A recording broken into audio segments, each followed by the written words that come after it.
রংপুরের কাউনিয়ায় ভাতিজার স্ত্রীকে ধর্ষণের ঘটনার মামলায় চাচা শ্বশুর সাইরুদ্দিনকে গ্রেপ্তার করেছে পুলিশ। বৃহস্পতিবার সাইরুদ্দিনকে মামলায় গ্রেপ্তার দেখিয়ে রংপুর আদালতে পাঠায় পুলিশ। মামলার বরাত দিয়ে পুলিশ জানায়, সাইরুদ্দিন উপজেলার বালাপাড়া ইউনিয়নের চরঢুসমারা গ্রামের গোলাম হোসেনের ছেলে। গত বছরের 14 জুলাই স্বামী বাড়িতে না থাকার সুযোগে রাতে ঘরে ঢুকে ওই নারীকে জোরপূর্বক ধর্ষণ করে সাইরুদ্দিন। ওই নারীর শরীরের বিভিন্ন স্থান জখম করে ধর্ষক সাইরুদ্দিন। ধর্ষণের পর সাইরুদ্দিন চুরি করে নিয়ে যায় প্রায় লক্ষাধিক টাকাও। ধর্ষক সাইরুদ্দিন ওই নারীর প্রতিবেশী চাচা শ্বশুর। 15 জুলাই স্বামী বাড়িতে আসলে ধর্ষণের ঘটনার বিস্তারিত জানায় ওই নারী। পরে গত বছরের 22 জুলাই ওই নারীর স্বামী বাদী হয়ে কাউনিয়া থানায় ধর্ষণ আইনের ধারায় মামলা দায়ের করলে আত্মগোপনে গা ঢাকা দেয় ধর্ষক সাইরুদ্দিন।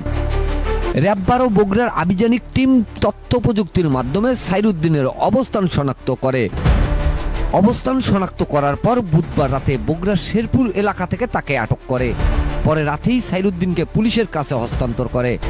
কাউনিয়া থানার ওসি আব্দুল লতিফ জানান, ধর্ষণের ঘটনার মামলায় আসামি সাইরুদ্দিনকে গ্রেপ্তার দেখিয়ে বৃহস্পতিবার রংপুর আদালতে পাঠানো হয়েছে। Mizanur Rahman, DRS news.